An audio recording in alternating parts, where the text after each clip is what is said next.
holy, holy, holy, holy, holy, holy, holy, holy, holy, holy, holy, holy, holy, holy, holy, holy, holy, holy, holy. তুমি ধন্য, তুমি ধন্য, তুমি ধন্য, তুমি ধন্য, তুমি ধন্য, তুমি ধন্য, তুমি ধন্য। তোমার নাম ধন্য, তোমার নাম ধন্য, তোমার নাম ধন্য, তোমার নাম ধন্য, তোমার নাম ধন্য, তোমার নাম ধন্য। উদারমানি খারাবা সবারি আল্লাহ রবা। উদাবাত্রমনা দরবন্দল্লা রবানি বিরি বিরি বিরি বারা বারা বারা বারা বারা বারা বারা বারা বারা বারা বারা বারা বারা।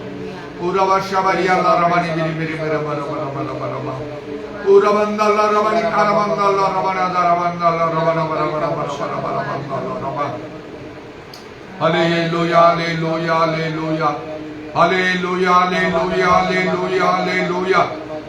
Hallelujah, hallelujah, hallelujah, hallelujah, hallelujah, hallelujah, hallelujah. ধন্য যিশু, ধন্য যিশু, ধন্য যিশু, ধন্য যিশু। ধন্য প্রভু, ধন্য প্রভু, ধন্য প্রভু, ধন্য প্রভু, ধন্য প্রভু, ধন্য প্রভু, ধন্য প্রভু। ধন্য ধন্য ধন্য তোমার নাম ধন্য, তোমার নাম ধন্য, তোমার নাম ধন্য, তোমার নাম ধন্য, তোমার নাম ধন্য, তোমার নাম ধন্য। Holy, holy, holy, holy, holy, holy, holy, holy, holy, holy, holy, holy, holy. Shabba-rabba, rabba, rabba, rabba, rabba, rabba, rabba, rabba, rabba, rabba, rabba, rabba, rabba, rabba, rabba. Shabba-rabba, rabba, rabba, rabba, rabba, rabba, rabba, rabba, rabba, rabba, rabba, rabba, rabba, rabba, rabba, rabba, rabba, rabba, rabba. Holy, holy, holy, holy, holy, holy, holy, holy, holy, holy, holy, holy, holy, holy, holy. Holy, holy, holy, holy, holy, holy, holy, holy, holy, holy. ধন্য যিশু, ধন্য যিশু, ধন্য যিশু, ধন্য যিশু, ধন্য যিশু। ধন্য প্রভু, ধন্য প্রভু, ধন্য প্রভু, ধন্য প্রভু, ধন্য প্রভু। ধন্য তোমার পবিত্র নাম, ধন্য তোমার পবিত্র নাম, ধন্য তোমার পবিত্র নাম, ধন্য তোমার পবিত্র নাম। Holy, holy, holy, holy, holy, holy, holy, holy, holy, holy, holy, holy, holy. Holy, holy, holy, holy, holy, holy, holy, holy, holy, holy, holy. Shabba rabba rabba rabba rabba rabba rabba rabba rabba rabba.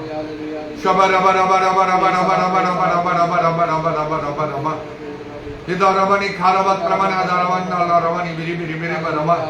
Jisum ka naam re, Jisum ka naam re, Jisum ka naam re, Jisum ka naam re dua karo. Holy, holy, holy, holy, holy, holy, holy, holy, holy, holy. Praise the Lord, praise the Lord, praise the Lord, praise the Lord. Thank you, Jesus, thank you, Jesus, thank you, Jesus. Holy, holy, holy, holy, holy, holy, holy, holy, holy.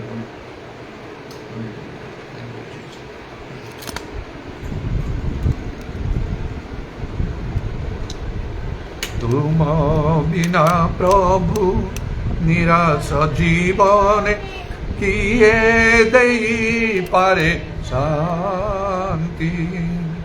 तुम बिना किए नहीं पारे अवसाद पाओ शांति, अवसाद पाओ शांति।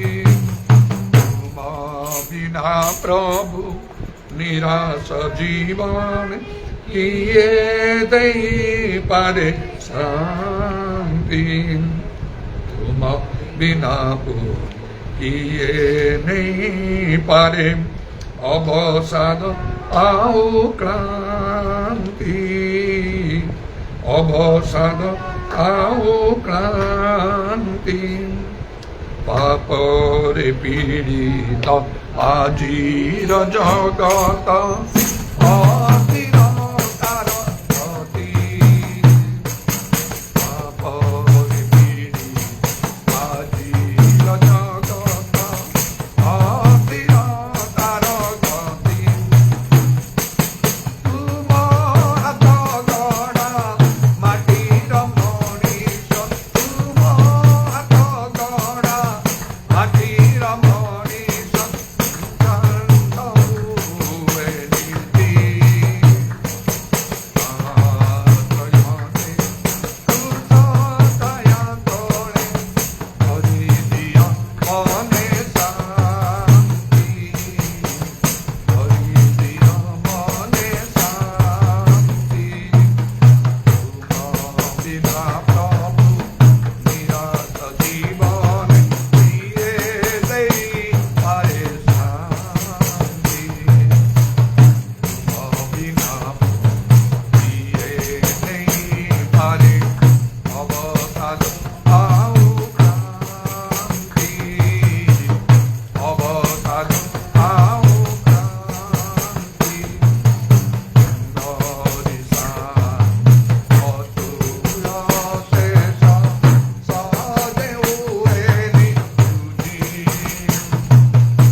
বিনা প্রভু নিরাশ জীবনে কিয়ে দেই পারে শান্তি তুম বিনা বনে কিয়ে নেই পারে অবসাদ আউ ক্লান্তি অবসাদ আউ ক্লান্তি পাপরে পীড়িত আজির জগত অস্থির তার গতি পাপরে পীড়িত আজির জগত অস্থির তার গতি তুম হাত গড়া মাটির মଣିষ তুম হাত গড়া মাটির মଣିষ অশান্ত নীতি আশ্রয় দে ক্রুশ ছায়া তলে হরি দিয় বনে শান্তি হরি দিয় বনে শান্তি বিনা প্রভু নিরাশ জীবনে দিয়ে দেই পারে শান্তি বিনা দিয়ে নেই পারে অবসাদ আউ ক্রান্তি অবসাদ আউ ক্রান্তি তুমরি অতুল শেষ সহজে উয়েনি বুঝি তুমরি অতুল শেষ সহজে উয়েনি বুঝি জগতর সুখ ধন বিনিময় জগতর সুখ ধন বিনিময় হুয়ে নাই তা বুঝি শান্তিয়া কর দিয় হে আনন্দ দূর করি ভয় ভ্রান্তি দূর করি ভয় ভ্রান্তি তুম বিনা প্রভু নিরাশ জীবনে দিয়ে দেই পারে শান্তি তুম বিনা দিয়ে নেই পারে অবসাদ আউ ক্রান্তি অবসাদ আউ ক্রান্তি আমি দিই প্রার্থনা করো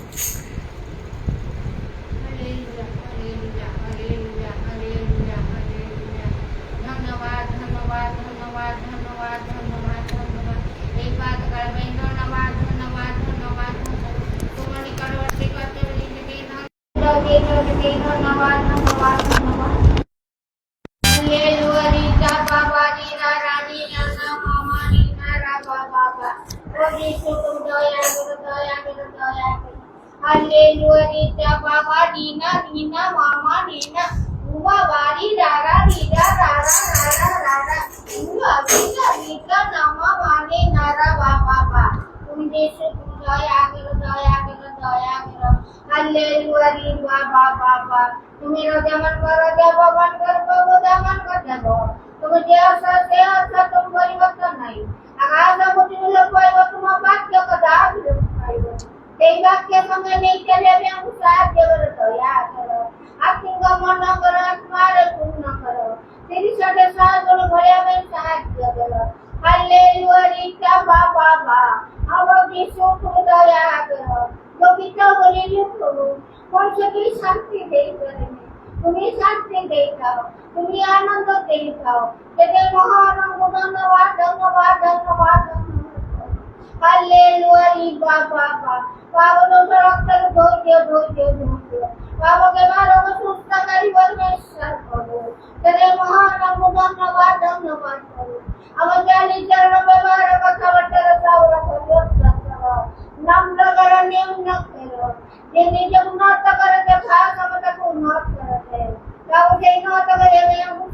करो दया करो सब अवसर तुम धरी खाओ तुम्हें छाड़ी बन की परित्याग करो पड़ी गए तुम उठे क्या माई पड़े तुम धरी खाओ तेरे महान को धन्यवाद धन्यवाद धन्यवाद धन्यवाद निरंतर वासना करो सब अवसर धन्यवाद देखते रहो हालेलुया बाबा नीना राजी रा भगवान तुम्हारा निकट को आसीबे भगवान मनस्कामना पूर्ण करिताओ मागे भागे रोज दिल दुया बनिस्ता तेरे महान को धन्यवाद धन्यवाद धन्यवाद हालेलुया बाबा तेरा तुम मंडल देइतो नित्य नित्य तुम सेवा करे में जोड़ो अब मुनि के आशीर्वाद तो यीशु को दया करो दया करो दया करो दया करो दया करो अन्य मनीता बाबा नीना नीता ना बाबा नीना लोग तुमको के हाथ पर विश्वास करते बहुत सारे विश्वास करो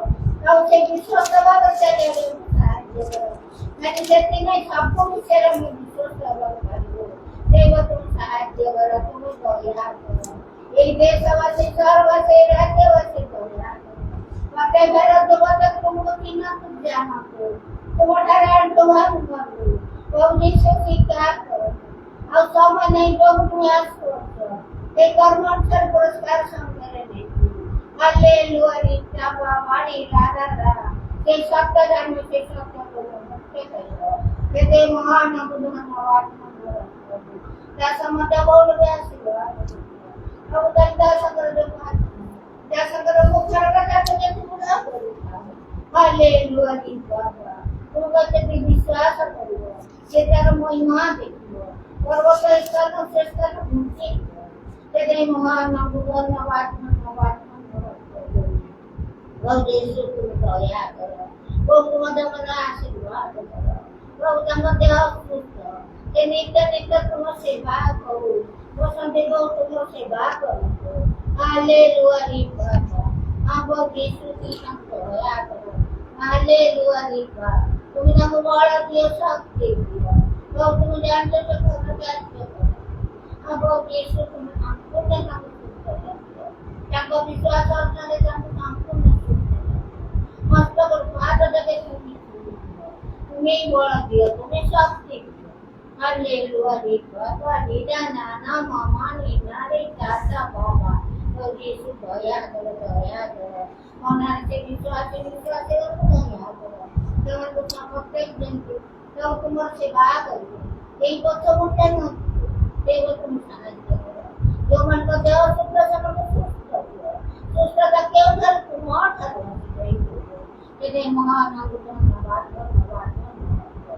प्रभु यीशु को दया करो प्रभु यीशु को कहते दिन परिवार जो मैंने ऑनलाइन में प्रत्येक परिवार को तुम्हें आशीर्वाद प्रत्येक परिवार और भारत तेरे महान भगवान नीना नीना नीना ना बाबा नीना नीना तो जैसे दया करो और समझ के निष्ठा और समय मुझे की तुम्हें श्राप मनुष्य ऊपर के तुम्हें अंदर जाने सम्मान कर परमेश्वर बाकी दुआ नीना की बाबा नीना रा बाबा नीना तो जैसे दया करो ताकि दुआ के देने yang udah rakyat tapi di sana sahaja ya tidak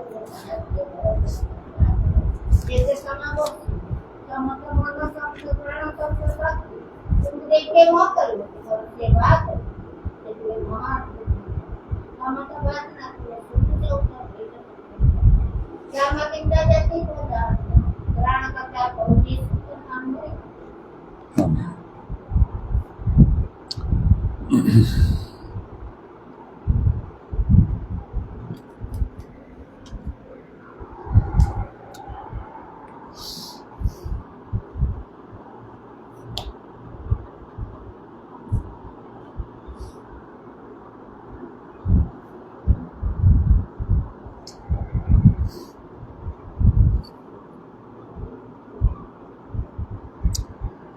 look 13 पर्वर 6 पदरु 9 पद जाए पढ़ुची आउ से यही दृष्टांत कहले जनकर द्राक्षा क्षेत्र में गोटे डिम्बिरी गछ लगा जाइथिला ସେ ଆସି ସେଥିରେ ଫଳ ଖୋଜିଲେ କିନ୍ତୁ ପାଇଲେ ନାହିଁ। ତେଣୁ ସେ ମାଳିକି କହିଲେ, ଦେଖ ଏଇ 3 ବର୍ଷ ହେଲା ମୁଁ ଆସି ଏଇ ଡିମ୍ବିରି ଗଛରେ ଫଳ ଖୋଜୁଅଛି କିନ୍ତୁ ପାଉନାହିଁ। ଏହାକୁ ହାଣି ପକାଅ। ଏଇଟା କାହିଁକି ଭୂମିକୁ ମଧ୍ୟ ଅକର୍ମଣ୍ୟ କରୁଅଛି।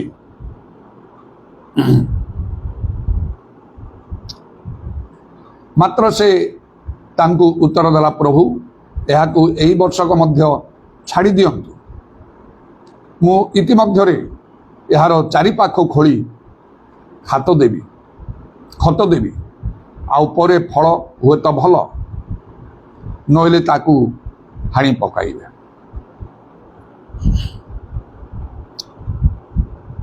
ଏଇଟା এই ଦୃଷ୍ଟାନ୍ତ ଆକ୍ଷରିକ ଭାବରେ ବା ରୂପକ ଭାବରେ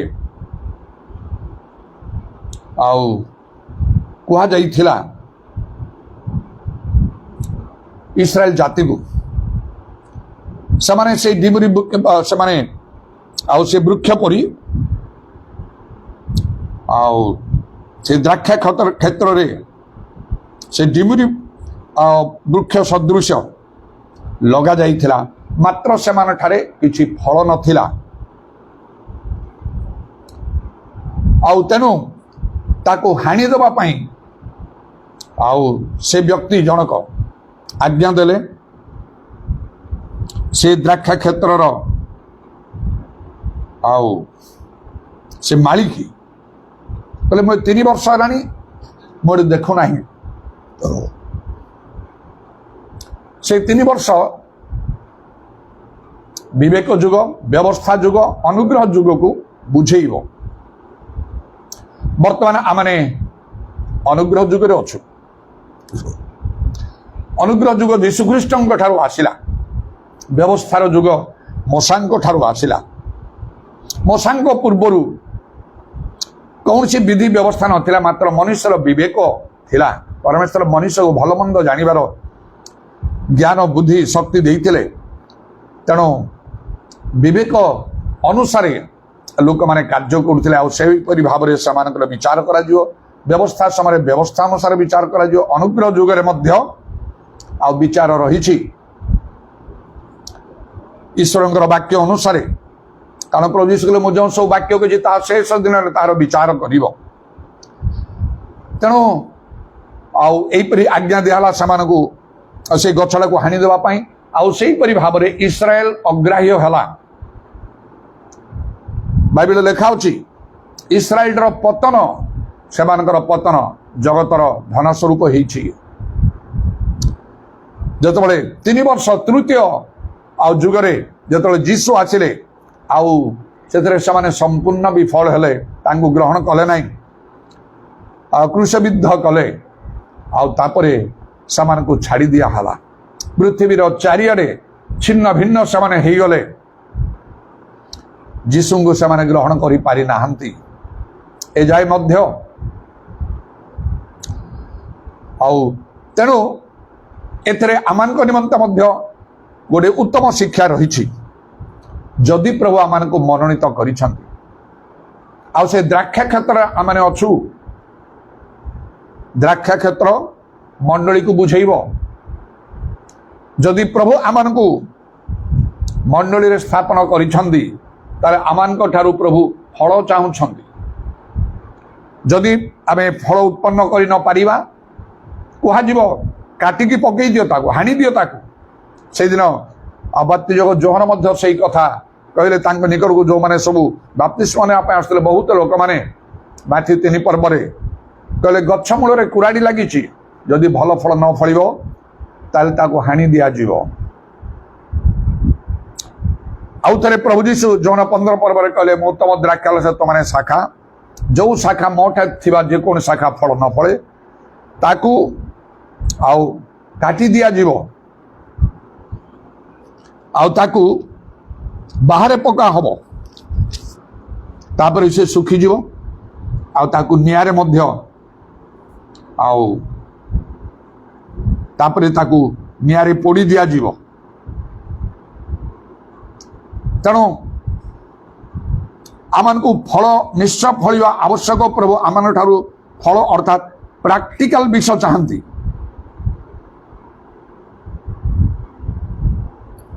ନଚେତ୍ ଆମମାନଙ୍କୁ ହାଣି ଦିଆଯିବ ବା କାଟି ଦିଆଯିବ ଆଉ ବାହାରେ ପକେଇ ଦିଆହବ। ଏଇଟା ଗୁରୁତ୍ୱ ଭାବରେ ଚିନ୍ତା କରିବା କଥା। ମୁଁ କହିଲି ଦ୍ରାକ୍ଷା କ୍ଷେତ୍ର ହେଉଛି ମଣ୍ଡଳୀ। ମଣ୍ଡଳୀ ସାଧାରଣ ସ୍ଥାନ ନାହିଁ, ତାହା ଈଶ୍ୱରଙ୍କ ଗୃହ। ମଣ୍ଡଳୀ ସାଧାରଣ ବିଷୟ ନାହିଁ, ମାତ୍ର ବାଇବେଲ ଲେଖା ହେଉଛି ତାହା ଖ୍ରୀଷ୍ଟଙ୍କର ଶରୀର। ତେଣୁ ମଣ୍ଡଳୀ ସହିତ ସଂଯୁକ୍ତ ହେଲା ପରେ ଆଉ ହାଲୁକା ଭାବରେ ଆମେ ଜୀବନ କାଟି ପାରିବା ନାହିଁ। ଆମ ଇଚ୍ଛା ଅନୁସାରେ ଆମେ ଚାଲିପାରିବା ନାହିଁ। ଆମମାନଙ୍କ ଜୀବନ ପୁରା ବଦଳି ଯିବାକୁ ହବ। ପ୍ରାକ୍ଟିକାଲ ବିଷୟ ଆମ ଠାରୁ ପ୍ରଭୁ ଆଉ ଚାହୁଁଛନ୍ତି। ସେ ସମସ୍ତ ବିଷୟରେ ଯେପରି ଆମେ ବିଫଳ ନ ହଉ, ନହେଲେ କାହିଁକି ଆମମାନଙ୍କୁ କଟାଯିବ। ଆଜି ଆମେ ନିଜ ବିଷୟରେ ବିଶେଷ କରି ଆମେ ଚିନ୍ତା କରିବା କଥା। ଯେପରି ସେ ଇସ୍ରାଏଲକୁ କଟାଗଲା, ହୁଏତ ଆଜି ଅନେକଙ୍କୁ କଟା ଯାଇଛି। ପ୍ରଭୁଙ୍କ ଲୋକମାନେ, ବିଶ୍ୱାସୀ ମାନେ, ଖ୍ରୀଷ୍ଟିଆନ ମାନେ, ସେମାନଙ୍କୁ କଟା ଯାଇଛି, ମାତ୍ର ସେମାନେ ଜାଣିପାରୁନାହାନ୍ତି। ଆପଣ ହୁଏତ ଜାଣିପାରୁନାହାନ୍ତି, କାରଣ ଲେଖା ହେଉଛି ସଦାପ୍ରଭୁଙ୍କର ଆତ୍ମା ସାଉଲଙ୍କୁ ତ୍ୟାଗ କଲେ, ସେ ଜାଣିପାରିଲେ ନାହିଁ। ସଦାପ୍ରଭୁ ସାମସନକୁ ତ୍ୟାଗ କଲେ, ସେ ଜାଣିପାରିଲେ ନାହିଁ। ଆପଣ କେମିତି ଜାଣିବେ? କଣ ସାମସନ ଠାରୁ ଆପଣ ଶ୍ରେଷ୍ଠ? ଯେ କି ଇସ୍ରାଏଲର ବିଚାରକର୍ତ୍ତା ଥିଲେ 20 ବର୍ଷ ପର୍ଯ୍ୟନ୍ତ। ଆତ୍ମା ତାଙ୍କୁ ଆକ୍ରାନ୍ତ କରୁଥିଲେ। ଆମେ ବି, ମୁଁ କିମ୍ବା ହୁଏତ ଆପଣ ମଧ୍ୟ ଆତ୍ମା ପାଇଛନ୍ତି, କିନ୍ତୁ କଣ ସାମସନଙ୍କ ପରି ସଦାପ୍ରଭୁଙ୍କ ଆତ୍ମା ସାମସନକୁ ଆକ୍ରାନ୍ତ କଲା ପରି ପ୍ରଭୁଙ୍କର ଆତ୍ମା ଆପଣଙ୍କୁ ଆକ୍ରାନ୍ତ କରନ୍ତି? ବା ଯାକୁବ ପୁସ୍ତକରେ ଯେପରି ଲେଖା ହେଉଛି, ତଦନୁସାରେ ଯେଉଁ ଆତ୍ମାଙ୍କୁ ସେ ଆମମାନଠାରେ ବାସ କରିବା ପାଇଁ ଦେଇଛନ୍ତି, ସେମାନଙ୍କୁ ସମ୍ପୂର୍ଣ୍ଣ ଅଧିକାର କରିବା ପାଇଁ ଏକାନ୍ତ କାମନା କରନ୍ତି। ଯାକୁବ 4 ପର୍ବରେ ଏବଂ 5 ପଦରେ এই କଥା ଲେଖା ଅଛି। କଣ ସେଇ ଆତ୍ମା ସତରେ ଆପଣଙ୍କୁ ସମ୍ପୂର୍ଣ୍ଣ ଆକ୍ରାନ୍ତ କରନ୍ତି? ଆପଣ ଆତ୍ମାଙ୍କ ଦ୍ୱାରା ଆଚରଣ କରିପାରନ୍ତି? ଶରୀର ଅଭିଳାଷ ପୂର୍ଣ୍ଣ କରୁନାହାନ୍ତି? ପୁରା ଆତ୍ମିକ ମନା ଆଉ ହେଇକି ଆପଣ ଜୀବନ କାଟୁଛନ୍ତି? ତାହେଲେ ଯେତେବେଳେ ସାଉଲ ଜାଣିପାରିଲେ ନାହିଁ, ସାଉଲ ରାଜା ଯାହାଙ୍କୁ ଅଭିଷେକ ଦିଆଯାଇଥିଲା ଇସ୍ରାଏଲ ରାଜା କରିବା ପାଇଁ, ଆଉ ଦାଉଦ ସେ ସାମସନ ଜାଣିପାରିଲେ ନାହିଁ, ଆପଣ କେମିତି ଜାଣିବେ? ତେଣୁ ସିରିୟସଲି ଚିନ୍ତା କରନ୍ତୁ। ବାଇବେଲ ଲେଖା ହେଉଛି ଗୋଟେ କଥା, ଯେ ଆପଣଙ୍କୁ ସ୍ଥିର ଅଛି ବୋଲି ମନେ କରେ, ସେ ଯେପରି ପତିତ ହବ ନାହିଁ, ଏଥି ନିମନ୍ତେ ସେ ସାବଧାନ ହଉ। ଯେ ଆପଣଙ୍କୁ ସ୍ଥିର ଅଛି ବୋଲି ମନେ କରେ, ସେ ଯେପରି ପତିତ ନ ହୁଏ, ଏଥି ନିମନ୍ତେ ସେ ସାବଧାନ ହଉ। ପ୍ରଥମ କରନ୍ଥୀୟ 10 ପର୍ବର 12 ପଦରେ ଯୋଉ କଥା ଲେଖା ଅଛି, ସାବଧାନ ହେଇକି ଭଲରେ ଚିନ୍ତା କରନ୍ତୁ। କାଳେ ଆପଣଙ୍କୁ ହାଣି ଦିଆଯାଇଥିବ, ସେ ଦ୍ରାକ୍ଷା କ୍ଷେତ୍ର ଆଉ ନଥିବେ। ସେଇଟା ତ ଗୋଟିଏ ପ୍ରକାର। ହାଣି ଦିଆଯାଇଥିଲେ ସେ ଗଣ୍ଡିଟା ରହିଥିବ, ଆଉ ଥରେ ସେ ଗଛ ହେଇକି ଉଠିବାର ଚାନ୍ସ ଅଛି, ସମ୍ଭାବନା ଅଛି। ମାତ୍ର କେବଳ ହାଣିବାର ନାହିଁ। ଆଉ ଗୋଟେ ସ୍ଥାନରେ ମାଥ୍ୟୁରେ ଏପରି ଲେଖା ଅଛି, ଆଉ ସେ ଗଛକୁ ଉପାଡ଼ି ବି ଦିଆଯିବ।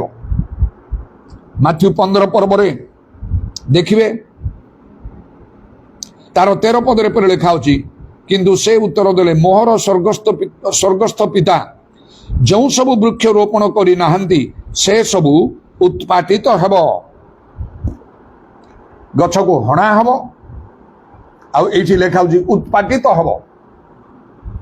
ପ୍ରଭୁ ଯାହା ସବୁ ପ୍ରଭୁଙ୍କ ଆଡୁ ଯଦି ନ ହେଇଛି, ତାହା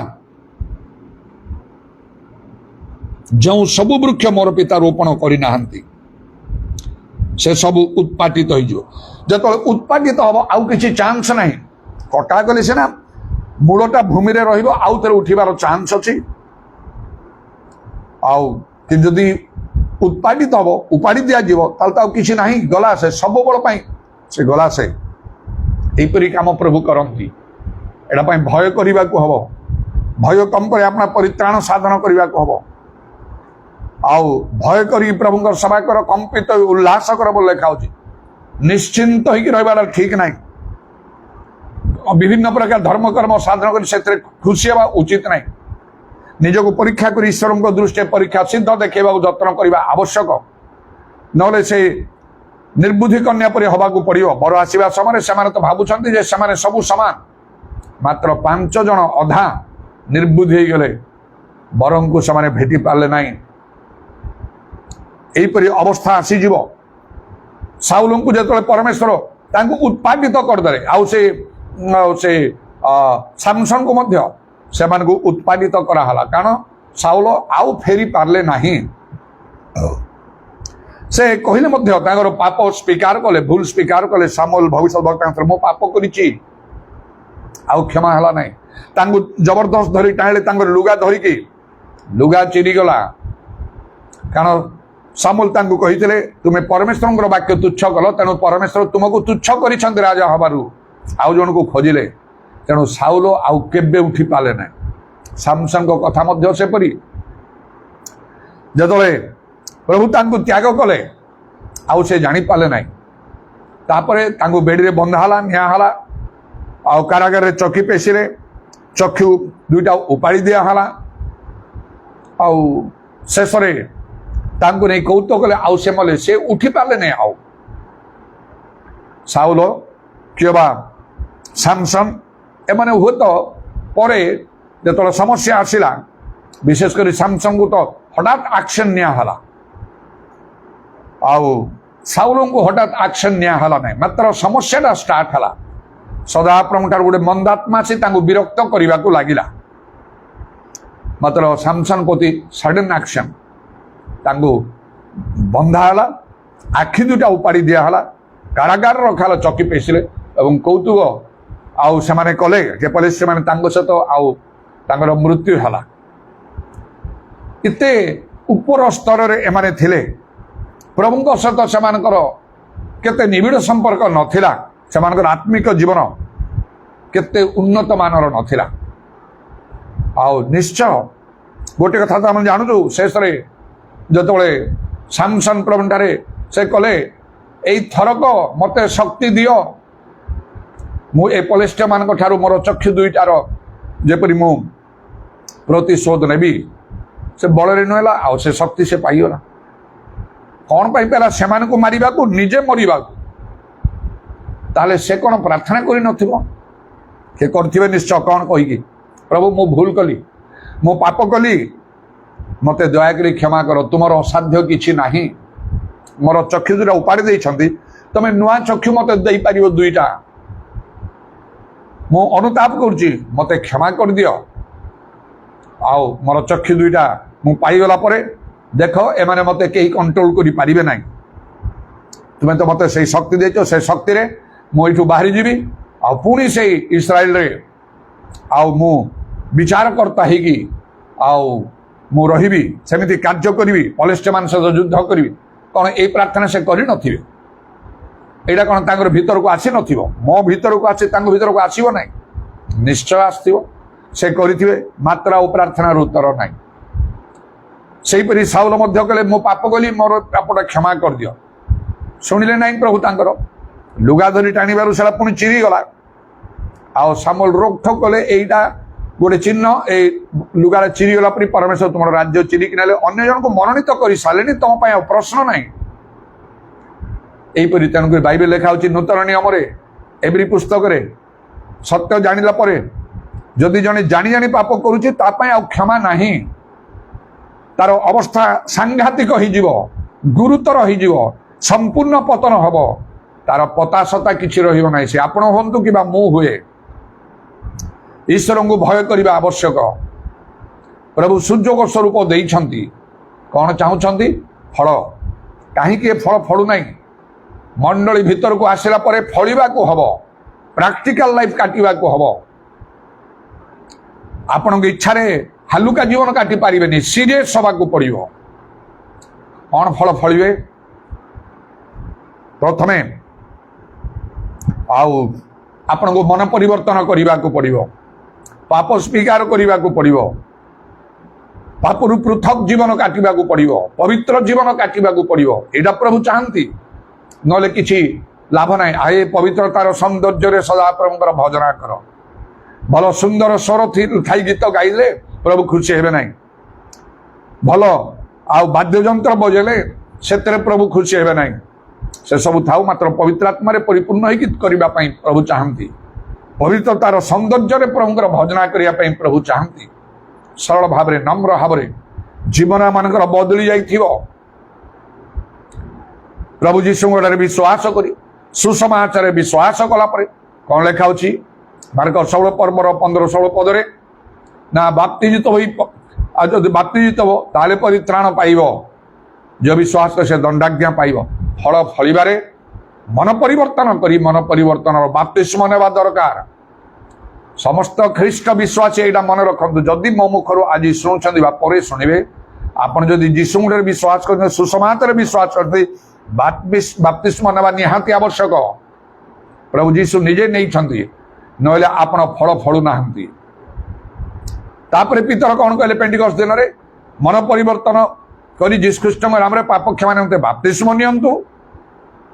ଏତେ ଏତେ ବଡ଼ କଥା, ଏତେ ବିଶିଷ୍ଟ ଲୋକମାନେ ପ୍ରଭୁ ଯୀଶୁ ଏସବୁ କଥା କହୁଛନ୍ତି, ଯେଉଁମାନେ ନେଉନାହାନ୍ତି ବାକି ତୁଚ୍ଛ କରୁଛନ୍ତି ଆପଣ, ତାହେଲେ ଏଇଟା ଭଲ ବିଷୟ ନାହିଁ।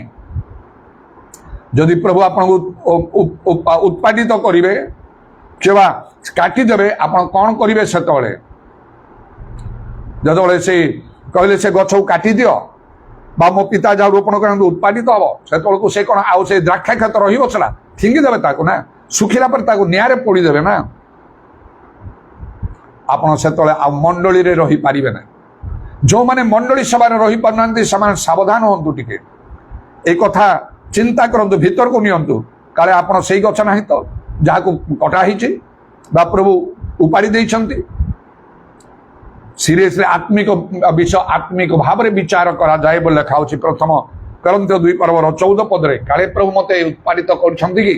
ଆପଣ ଭାବୁନାହାନ୍ତି, ଏଇଟା ବାଇବେଲ ପଢୁଛନ୍ତି, କିଛି କିଛି କାର୍ଯ୍ୟ କରୁଛନ୍ତି ବୋଲି ଭାବୁଛନ୍ତି ସବୁ ଠିକ ଅଛି। ମୁଁ ମୋ କଥା କହୁଛି ଶୁଣନ୍ତୁ। ଅନେକ ବର୍ଷ ପୂର୍ବେ ସେ ଜିଓବାଜି ଚିଲଡ୍ରେନ୍ ସମୟରେ ଥିଲି, ଆଉ ବହୁତ କାର୍ଯ୍ୟ ମୁଁ କରୁଥିଲି। ଆଉ ସେଇ ପିଲାମାନଙ୍କୁ ନେଇକି ଗୋଟେ ସ୍ପେଶାଲ ଟାଇମ୍ରେ ସେମାନେ ଯେମିତି ପବିତ୍ର ଆତ୍ମାରେ ପୂର୍ଣ୍ଣ ହେବେ, ମୁଁ ଏମିତି କାର୍ଯ୍ୟ ବୋଲି ପବିତ୍ର ଆତ୍ମାରେ ପୂର୍ଣ୍ଣ ହେଲେ ବିଶେଷ ବିଶେଷ କାର୍ଯ୍ୟ ହେଲା। ଆଉ ମୁଁ ଜଣେ ପ୍ରକୃତ ପ୍ରଭୁଙ୍କ ଲୋକ ବୋଲି ସମସ୍ତେ ଜାଣିପାରୁଥିଲେ। ଗୋଟିଏ ସମୟରେ କିଛି ଜାଗତିକ ବିଷୟକୁ ମୋ ମନକୁ ଚିନ୍ତା କରି ଆସି ମୁଁ ଏମିତି ଟିକେ ଆଉ ମୋ ମନରେ ଦୁଃଖ ଅଭିମାନ ଆସିଲା ପ୍ରଭୁଙ୍କ ଉପରେ। ଆଉ ଯାହା ସ୍ୱତଃପ୍ରବୃତ୍ତ ଭାବରେ କରୁଥିଲି ସେ କାର୍ଯ୍ୟ ସପ୍ତାହ ହେଲା ବନ୍ଦ କରିଦେଲି, ଆଉ କଲି ନାହିଁ। ଦିନେ ଗଲା, 2 ଦିନ ଗଲା, 3 ଦିନ ଗଲା, କିଛି ଜଣା ପଡ଼ିଲା ନାହିଁ। ସେମାନେ କେବେ ସେଭଳି କାର୍ଯ୍ୟ ହେଇନଥିଲା, ମାତ୍ର ସେମିତି କାର୍ଯ୍ୟ ମୁଁ ସେଠି କରୁଥିଲି। ବନ୍ଦ କରିଦେଲି, କାହିଁକି ମୋତେ ଏମିତି କରିବି, ଯାହା ମୋର କର୍ତ୍ତବ୍ୟ ଟିକେ ନେଇ କଲେ ଗଲା, ଏମିତି ଭାବୁଥିଲି। 4 ଦିନ ଗଲା, ଜଣା ପଡ଼ିଲାନି। 5, 6, 7 ଦିନ ପରେ ଜଣା ପଡ଼ିଗଲା, ଗୋଟେ ସ୍ୱପ୍ନ ହେଇଗଲା। ସ୍ୱପ୍ନରେ ମୁଁ ଦେଖୁଛି ଗୋଟେ ବିରାଟ ବଡ଼, ମୋତେ ଲାଗୁଛି ପିଜୁଳି ଗଛ, ବହୁତ ବଡ଼ ଗଛ ହେଇଛି ସେଟା। ଏତେ ବଡ଼ ପିଜୁଳି ଗଛ ମୁଁ ଦେଖି ନାହିଁ କୋଉଠି। ସ୍ୱପ୍ନରେ ମୁଁ ଦେଖିଲି ମୂଳରୁ କଟା ହେଇଛି, ତାକୁ କଟା ହେଇଛି, ଉପାଡ଼ି ଦିଆହେଇନି, କଟା ହେଇଛି।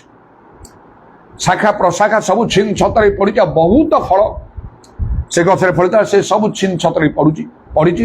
ଲୋକମାନେ ଆଉ ଦାନ୍ତ କାଠି କରିକି ଆଉ ସେ ଶାଖା ପ୍ରଶାଖାରୁ ସେମାନେ ତାକୁ ବ୍ୟବହାର କରୁଛନ୍ତି। ମୁଁ ଭାବୁଛି ଆରେ ଏତେ ବଡ଼ ଗଛଟା ଥିଲା, ଏତେ ଫଳ ଫଳୁଥିଲା, ଗଛ ତଳେ ଛାଇ ବି ହେଉଥିଲା, ଆକାଶର ପକ୍ଷୀ ଗୁଡ଼ାକ ବସା ବାନ୍ଧୁଥିଲେ, କେମିତି କଟା ହେଲା? କାହିଁ କଟା ହେଲା? ପ୍ରଭୁଙ୍କର ଆତ୍ମା ମୋତେ କହୁଛନ୍ତି ସେଇ ଗଛଟା ହେଉଛ ତୁମେ ବୋଲି। କି କଥା ପ୍ରଭୁ, ଏମିତି କେମିତି ହବ? କୋଉ ପାପ ଭୁଲ ମୁଁ କଲି? ଏଇ 7 ଦିନ ହେଲା ତମଠାରେ ଫଳ ନାହିଁ, ତମେ କାମ କରୁନାହ, ଏ ଦୁଃଖ ଅଭିମାନରେ ତମେ ପଡ଼ିକି ଅଛ। ଏଇଟା କ'ଣ ପ୍ରଭୁଙ୍କର କଥା? ସର୍ବଦା ଆନନ୍ଦ କର, ଗଲା କୁଆଡ଼େ? ତମେ କେତେ ଜାଗତିକ ବିଷୟ ନେଇ ତମେ ଚିନ୍ତା କର, ଏଇଟା ମୋ ପାଇଁ ହେଲାନି, ପ୍ରଭୁ ମୋ ପାଇଁ କଲେ ନାହିଁ।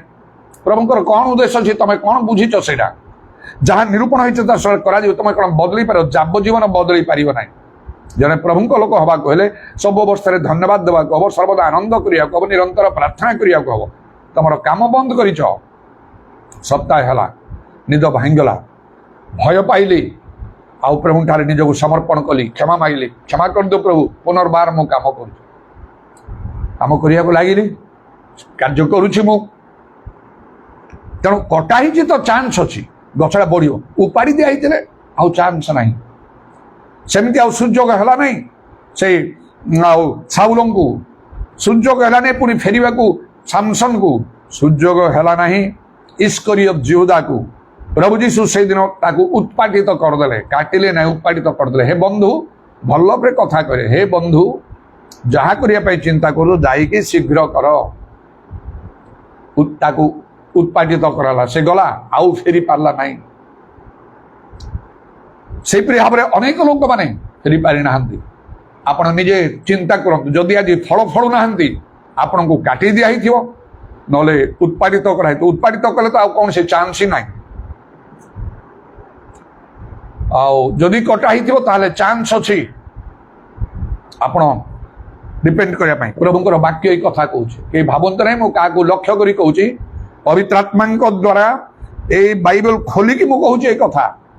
ଯୀଶୁ ଯାହା କହିଛନ୍ତି ସେଇ କଥା କହୁଛି। ଏଇ କଥା କ'ଣ ଆମେ ବାହାର କରିଦେବା ବାଇବେଲରୁ? ଏଇ କଥା କ'ଣ ଆପଣଙ୍କ ପାଇଁ ଲାଗୁ ହବ ନାହିଁ, ମୋ ପାଇଁ ଲାଗୁ ହବ ନାହିଁ? ସମସ୍ତଙ୍କ ପାଇଁ ଫଳ ଫଳିବାକୁ ପ୍ରାକ୍ଟିକାଲ ଲାଇଫ୍। ମୋର ଶିକ୍ଷା ପ୍ରଚାରରେ ଆପଣମାନେ ସବୁବେଳେ ଶୁଣୁଥିବେ, ମୁଁ ଗୋଟେ ପ୍ରାକ୍ଟିକାଲ ଲୋକ, ଆଉ ପ୍ରାକ୍ଟିକାଲ ବିଷୟ ମୁଁ ଚାହେଁ। ଯାହା ପ୍ରଭୁଙ୍କ ଦୃଷ୍ଟିରେ ଉତ୍ତମ, ଭଲ, ଯାହା ବାଇବେଲ କହେ ସେପରି ଆମକୁ ପ୍ରାକ୍ଟିକାଲ ଲୋକ ଫଳ ଫଳିଆ କଲେ ପବିତ୍ର ଆତ୍ମାରେ ପୂର୍ଣ୍ଣ ହବାକୁ ପଡ଼ିବ। ବାଇବେଲ ଲେଖା ହେଉଛି ପବିତ୍ର ଆତ୍ମାରେ ପରିପୂର୍ଣ୍ଣ ହବ। ଏ ବାକ୍ୟ ମାନିବାକୁ ପଡ଼ିବ। ଦିନ ରାତି ଲାଗି କାନ୍ଦି ଉପବାସ ସବୁ କରି ମୁଁ ଯେମିତି କରୁଥିଲି ଆପଣଙ୍କୁ ସେମିତି କରିବାକୁ ହବ। ତାହେଲେ ଗୋଟେ ଆଦର୍ଶ ଆଉ ବିଜୟ ଜୀବନ ଆପଣ କାଟି ପାରିବେ, ଈଶ୍ୱରଙ୍କ ରାଜ୍ୟ ପାଇଁ ଲାଭ ସ୍ୱରୂପ ହୋଇପାରେ, ନହେଲେ କି ଲାଭ ଅଛି? ଫଳ ଫଳିବାକୁ ହେଲେ ପ୍ରଭୁଙ୍କର ଶକ୍ତି ପାଇବାକୁ ହବ, ଆଶ୍ଚର୍ଯ୍ୟ କର୍ମମାନ ଆମମାନଙ୍କୁ କରିବାକୁ ହବ। ନହେଲେ এই କାର୍ଯ୍ୟ କିଏ କରିବ? ନହେଲେ ଈଶ୍ୱରଙ୍କ ରାଜ୍ୟ ବାକ୍ୟରେ ଶକ୍ତିର ପ୍ରକାଶ ପାଉ। ଶକ୍ତି ଯଦି କାହାଠାରେ ଶକ୍ତି ନାହିଁ, ଈଶ୍ୱରଙ୍କ ରାଜ୍ୟ ବଢିବ କେମିତି? ଏ ଶକ୍ତି ଅଳ୍ପ କେତେ ଲୋକଙ୍କ ପାଇଁ, ଖାଲି ମୋ ପାଇଁ, ଆପଣଙ୍କ ପାଇଁ ନାହିଁ।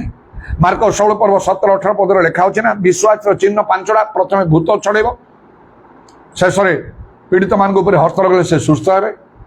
ଏହିପରି କାର୍ଯ୍ୟ ମୁଁ ଜଣେ ବିଶ୍ୱାସୀ ଭାବରେ କରିବାକୁ ଆରମ୍ଭ କରିବା ସମୟରେ ଅନେକଙ୍କର ପରିବର୍ତ୍ତନ ହେଲା। ପ୍ରଭୁ ଚାହୁଁଛନ୍ତି ଆପଣଙ୍କ ଦ୍ୱାରା ଆପଣ ପାଷ୍ଟର ହେବା ଦରକାର ନାହିଁ। ପ୍ରଭୁ ଯଦି ନ ଚାହୁଁଛନ୍ତି କେବେ ହେବା ଆବଶ୍ୟକ ନାହିଁ। ଯଦି ହେଇଛନ୍ତି ଆପଣ ସେ କାମ ଛାଡ଼ି ଦିଅନ୍ତୁ, ଆପଣ ବିଶ୍ୱାସ ହେଇକି ରୁହନ୍ତୁ। ଆହ୍ୱାନର ଯୋଗ୍ୟ ଆଚରଣ କର ଲେଖା ହେଇଛି।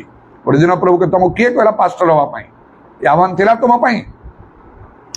ସେମିତି ହେଇକି ଜିଦ୍ ଘୋର ହେଇକି କରନ୍ତୁ ନାହିଁ, ଆଉ ପ୍ରଭୁଙ୍କ ଇଚ୍ଛା ବୁଝି କାର୍ଯ୍ୟ କରିବାକୁ ହବ। ମାତ୍ର ଜଣେ ବିଶ୍ୱାସୀ ଭାବରେ ଆଶ୍ଚର୍ଯ୍ୟ କର୍ମମାନ କରିପାରିବେ। ଯଦି କରିପାରୁନାହାନ୍ତି ତାହେଲେ ଫଳ ନାହିଁ ଆପଣଙ୍କ ଠାରେ। ଆପଣଙ୍କ ଦ୍ୱାରା ଲୋକ ମନ ପରିବର୍ତ୍ତନ କରିଥାନ୍ତେ, ବଦଳିଥାନ୍ତେ। ଅଧିକ ସମୟ ପ୍ରାର୍ଥନା କରନ୍ତୁ, ପବିତ୍ର ଆତ୍ମାରେ ପୂର୍ଣ୍ଣ ହୁଅନ୍ତୁ, ଉପବାସ କରନ୍ତୁ, ଆଶ୍ଚର୍ଯ୍ୟ କର୍ମ ଆପେ ହବ। ନ ହବାର କ'ଣ ଅଛି? ଆପଣ ପୁରୁଷ ହୁଅନ୍ତୁ, ସ୍ତ୍ରୀ ହୁଅନ୍ତୁ।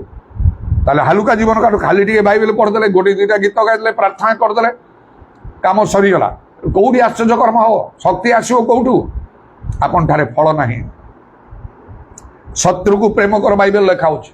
ବାକ୍ୟ ମାନିବାକୁ, ବାକ୍ୟ ଯାହା କହୁଛି ଶତ୍ରୁକୁ ପ୍ରେମ କର।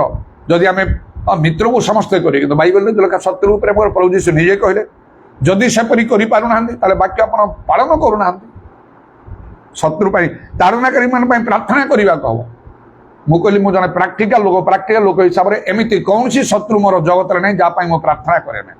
ମୁଁ ଜାଣେ କେତେକଙ୍କୁ ମୁଁ ଆଭଏଡ୍ କରେ, କାରଣ ସେମାନଙ୍କ ସହିତ ଟିକେ ଭଲରେ ମିଶିଲେ ଭୁଲ କାର୍ଯ୍ୟ ଗୁଡ଼ାକ ହେଇଯିବ, କିଛି ପାପ ମଧ୍ୟ ହେଇଯିବ।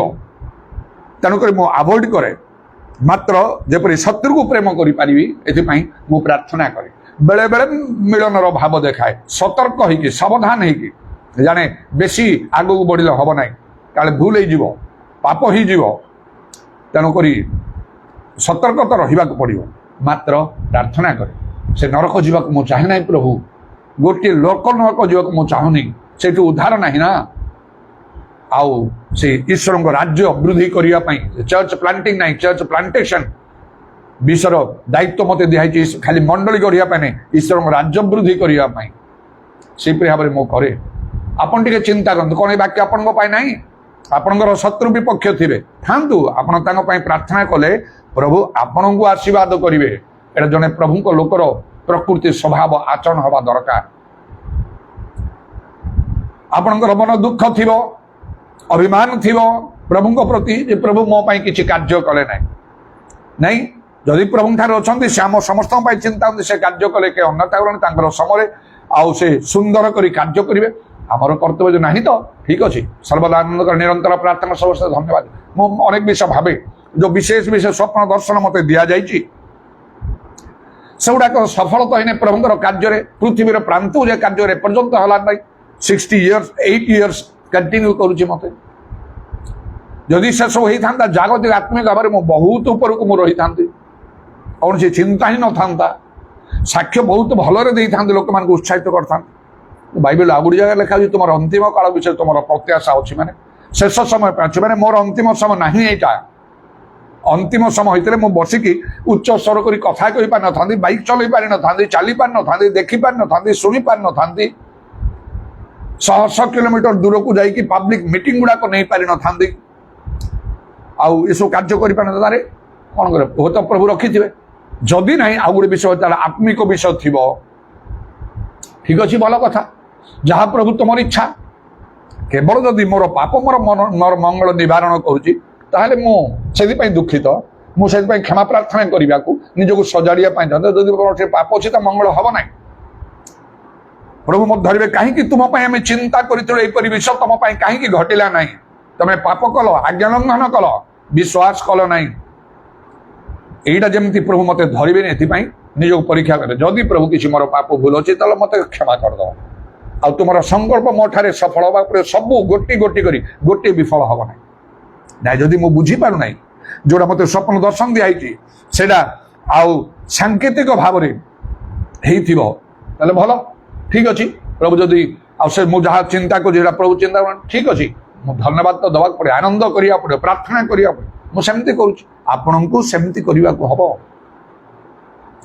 दशमांश दवा को हम आयर आउ जेते गिरजा प्रार्थना प्रचार करे दशमांश दे प्रभु द्रव्य चोरी करुछंती फल नहीं आपण ठारे दशमांश मान एपरी विभिन्न प्रकार भाव आउ ता बाहर अधिक कारण से आद्यमंड लोक माने घर जमी विक्रय करके दौले दशमांश कि सेटा तार विक्रय करी तार दशमांश दौले लिखाई नहीं दशमांश मिनिमम से प्रभुंकर दिहला से घर जमी विक्रय करके दौले आपण पाखे जब टंका अच्छी भल व्यवसाय इनकम कर प्रभु खर्च करा प्रभु राज्य खाली निज परिवार आप संचय कर रखिपारे ना कौन करेंगे जो तू कि आनु कि नहीं कि जीव ना स्वर्ग धन संचय कर बोली लिखाई तेणु आमको फल फलिया कह प्राक्टिकल लाइफ काटिया कह अनेक परिवर्तन आम को करने को अर्थात आत्मालाभ करने को जौन 15 पर्व से कथा को ही प्रभु जीशु कहले जो मैंने प्रचुर फल फल मो पिता महिमान्वित मोर प्रकृत शिष्य हम ताने जपरी से प्रेरित मैंने आत्मालाभ कले से आम को आत्मालाभ करने को जड़े विश्वास है कि भलरे आत्मा आप लाभ करें प्रभु जी चाहते पास्टर हाँपाई पास्टर आपको हवा को पड़ो प्रचारक हवा चाहते हवा को पड़ो जदि ना तो हवा दरकार नहीं आप जन विश्वास ही रुहतु मात्र प्रभु उद्योगी कार्य करूँ आत्मालाभ करूँ आत्मालाभ करने विषय संपूर्ण रूपे मोर परिवर्तन आरंभ जो आत्मालाभर कार्य मोर आरंभ है मुझे संपूर्ण करने को चेष्टा कली संपूर्ण केमती करेंगे आमर शिक्षा प्रचार व आश्चर्य लोक जदि कई प्रभु ठारे विश्वास कले से छाड़देले हम ना मुझे करना से पछरे लगी लगी से कौन से बाइबल पढ़िया कहली बाइबल पढ़ले प्रार्थना कले प्रतिदिन प्रार्थना कले प्रस्ताव पर कहली बाप्तिस्म नियो बाप्तिस्म नेले प्रथम तो मुझे दौन कारण मो पास्टर नी मो पास्टर है मुदेली पूर्व अन्य मान द्वारा उपयुक्त प्रभु लोक मान द्वारा से बाप्तिस्म कार्य मुझे कटक से church of God in Christ मगर पास्टर जोय वार्गिन्स को डाकी नहीं मोहना अंचल मंडली से बाप्तिस्म देले मो पास्टर है मुझे बाप्तिस्म देव लगे आम से मोहना अंचल मंडली कटक विभिन्न स्थान में बलांगीर विभिन्न स्थान मानक से आह्वान मो ठारे अच्छी प्रभु मत दर्शन द्वारा कथा कहते आउ से बाप्तिस्म नहीं गला से चुप रहे पवित्र आत्मा जब पूर्ण लगी पड़ी अनेक पवित्र आत्मा पूर्ण हेले वाक्य शिक्षा देली भलरे दशमांश भितर किसी जानी नथिले कहली बुझेली दशमांश सब देवाक लगिले प्रेरित शिक्षा विषय कहली सोना गहना अन्य सब जहाँ गुड़ाक सेटा भी सब ग्रहण कले आउ प्रत्येक दिन गिरजा प्रार्थना सब चलला ଆଉ ଆଶ୍ଚର୍ଯ୍ୟ କର୍ମ ମାନେ ଆମକୁ କରିବାକୁ କିପରି ବିଶ୍ୱାସ ସମସ୍ତ ବିଷୟ ଶିଖେଇ ଦେଲେ ଆଉ ସେମାନେ ସବୁ ସେଇପରି ହେଲେ ମଣ୍ଡଳୀ ସଭାରେ ସେମାନେ ସବୁ ଲାଗି ରହିଲେ এইপରି ଭାବରେ କରିବାକୁ ହବ ଆତ୍ମା ଲାଭ କଲେ କାହାକୁ କୋଉଠି ଟିକେ କହିଦେଲେ ସେ ଖାଲି ହଁ ମୁଁ ପ୍ରଭୁଠାରେ ଯୀଶୁରେ ବିଶ୍ୱାସ କରୁଛି ଖାଲି ଟିକେ ପ୍ରାର୍ଥନା କଲେ ହବ ନାହିଁ ଅନ୍ୟାନ୍ୟ କାମ କରିବାକୁ ହବ ତାକୁ ମଣ୍ଡଳୀରେ ଆଣିକି ଆମକୁ ରଖିବାକୁ ହବ ନିଜେ ନିଜେ ମଣ୍ଡଳୀ ଗଢ଼ି ପାରିବେ ନାହିଁ ପ୍ରଭୁ ଆପଣଙ୍କୁ ସେ ଆହ୍ୱାନ ଦେଇନାହାନ୍ତି ସେ କାର୍ଯ୍ୟ ପ୍ରଭୁଠାରେ ଗ୍ରାହ୍ୟ ହବ ନାହିଁ ଆପଣ ବୃଥାରେ ପରିଶ୍ରମ କଲା ପରି ଲାଗିବ ଏବଂ ଉପଯୁକ୍ତ କାର୍ଯ୍ୟ ପ୍ରଭୁ ଆପଣଙ୍କ ଦ୍ୱାରା କରିବେ ନାହିଁ ମଣ୍ଡଳୀ ଆପଣଙ୍କର ଉପଯୁକ୍ତ ମଣ୍ଡଳୀ ହବନି କାରଣ ସେ ଆହ୍ୱାନ ଆପଣ ଠାରେ ନାହିଁ ପ୍ରଭୁ ଚାହୁଁନାହାନ୍ତି ତେଣୁକରି ସେଇ ଶକ୍ତି ସାମର୍ଥ୍ୟ ଟ୍ୟାଲେଣ୍ଟ ପ୍ରଭୁ ଆପଣଙ୍କୁ ଦେବେ ହିଁ ନାହିଁ ଆପଣଙ୍କର କାମ ମଣ୍ଡଳୀରେ ଆଣିକି ସେମାନଙ୍କୁ ସମର୍ପଣ କରିବାକୁ ସେମାନଙ୍କୁ ଦେଖିବାକୁ ହବ କହି ବୁଝେଇକି ଡୁବନ୍ୟ ପବିତ୍ରାତ୍ମା ପାଅ ଦଶମାଂଶ ଦିଅ ପ୍ରେରିତିକ ଶିକ୍ଷା ଗ୍ରହଣ କର ଏସବୁ କାମ ମୁଁ କରିକି ଆସିଛି ଆରମ୍ଭରୁ ଆଉ ଆଜି ପର୍ଯ୍ୟନ୍ତ ଚାଲିଛି ଶେଷ ପର୍ଯ୍ୟନ୍ତ ଚାଲିବ ଟିକେ ସିରିୟସଲି ଚିନ୍ତା କରନ୍ତୁ এই তো দুইটা জায়গায় ମୁଁ କହିଲି ଲୁକରେ ଆଉ ସେ ମାଥ୍ୟୁରେ ମଧ୍ୟ ଲୁକ 13 ପର୍ବର 6 ପଦରୁ ଆଉ 9 ପଦ ପର୍ଯ୍ୟନ୍ତ ମୁଁ ଯୋଉ ପଢିଲି ସେଇ ଗଛ ଯୋଡ଼ା ଡିମିରି ବୃକ୍ଷ ଫଳ ଫଳୁନି ତାକୁ କାଟିବା ପାଇଁ କୁହାହେଲା ଆଉ ତାପରେ ମାଥ୍ୟୁ 15 ପର୍ବର 13 ପଦରେ ଯାହା କହିଲି ଯୋଉ ବୃକ୍ଷ ମୋ ପିତା ରୋପଣ କରିନାହାନ୍ତି ତାକୁ କାଟିବାକୁ ନାହିଁ ଉତ୍ପାଦିତ କରାହବ କାଳେ ଆପଣ କଟା ଯାଇଥିବେ କାଳେ ଆପଣ ଉତ୍ପାଦିତ ହେଇଥିଲେ ମୋର ଆଉ କିଛି ନାହିଁ ମୋର କହିବାର କିଛି ନାହିଁ ଆପଣଙ୍କର ସବୁ ଶେଷ ହେଇଯାଇଛି ଆଉ ସେ ମାତ୍ର ଯଦି କଟା ହେଇଛନ୍ତି ତାହେଲେ ଆଉଥରେ ସେ ତ ଗଣ୍ଡିଟା ଲାଗିଛି ଭୂମିରେ ଆଉଥରେ ସେ ଗଛ ଉଠିବାର ଚାନ୍ସ ଅଛି ସେ ଚାନ୍ସ ନିଅନ୍ତୁ ଉତ୍ପାଦିତ ହେବା ପର୍ଯ୍ୟନ୍ତ ଯାଆନ୍ତୁ ନାହିଁ ଆଉ ସେତେବେଳେ କେହି କିଛି କରିପାରିବେ ନାହିଁ କାରଣ ଉତ୍ପାଦିତ ହେବା ମାନେ କିଛି ଆଉ ଜଣେ ଆମକୁ ଚାନ୍ସ ମିଳିବନି ସେଇ ବିଷୟରେ गोटे कथा कहला पवित्र आत्मा विरुद्ध पाप इह काल कि परकाल क्षमा नहीं माने से लोक माने उत्पादित हो गले एवं सत्य जानी जदि जड़े स्वेच्छाकृत पाप करुच्ची एवरी पुस्तक जो लेखा से आउ पापार्थक बड़ी जीशु रक्त आउ नहीं अवशिष्ट उत्पादित हो गले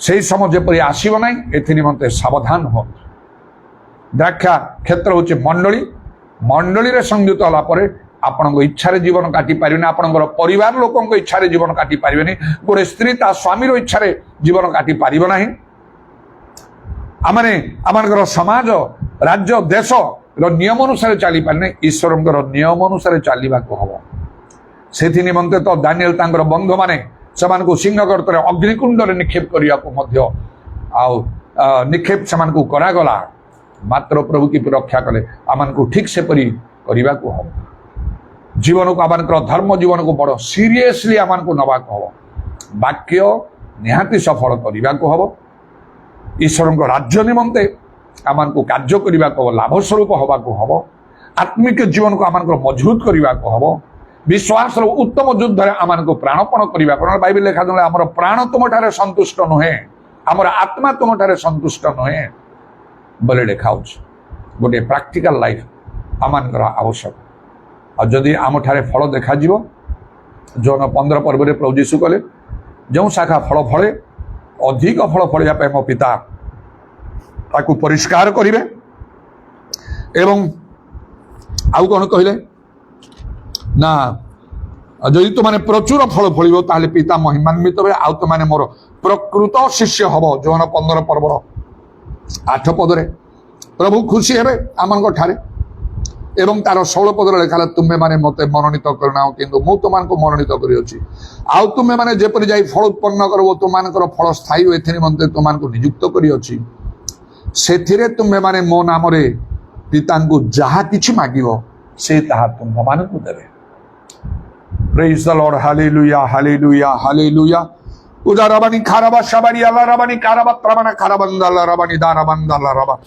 प्रभु तुम नाम धन्यवाद धन्यवाद धन्यवाद निश्चय पाउलों परी आम को बंचा हम जे कहले मो निमंते जीवन धारण ख्रीष्ट मृत्यु भोग लाभजनक यह प्रत्येक निमंते केवल पाउलों निमंते नुहे से बुझीगले को बुझा हम कारण लेखा अच्छी तुम्हें माने मरी अछ आम मरिया लोक कौन के निज चिंता करे निज बंचे निज परिवार बंचे निज लोक वर्गों देश बंचे से आम जदि मरीचु बोली मन करू ताहले आमने निज पाई नहीं ଖ୍ରୀଷ୍ଟଙ୍କ ନିମନ୍ତେ ଆମକୁ ବଞ୍ଚିବାକୁ ହବ। ଉଦାରବାଣୀ ଖାରବାସା କାଲା ରବା ଏବଂ ଆଉ ଲେଖା ହଉଛି ପାର୍ଥ ବିଷୟରେ ଆସକ୍ତ ନେଇ ଉର୍ଦ୍ଧ୍ୱସ୍ଥ ବିଷୟ ଅନ୍ୱେଷଣ କରିବାକୁ ହବ।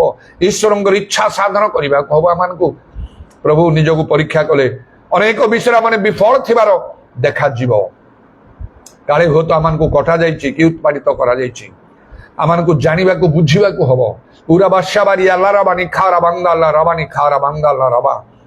ତେଣୁ ତୁମେ ଦୟାକର ପ୍ରଭୁ ମଣ୍ଡଳୀ ସଭାର ଆବଶ୍ୟକ ନିହାତି ରହିଛି। ହାଲେଲୁୟା। ତାହା ଖ୍ରୀଷ୍ଟଙ୍କ ଶରୀର ଅଟେ। ଈଶ୍ୱରଙ୍କ ଗୃହରେ ରୋପିତ ହେଇକି ରହିବା ପାଇଁ କୁହାଯାଇଛି। ત્યારે ସେମାନେ ବୃଦ୍ଧ ସମର ସତେଜରେ ପୂର୍ଣ୍ଣ ହେବେ। ଅନେକ ବାଧା ପ୍ରତିବନ୍ଧକତା ରହିଛି, ମାତ୍ର ତାକୁ ଅତିକ୍ରମ କରି ଆମମାନଙ୍କୁ ଯିବାକୁ ହବ।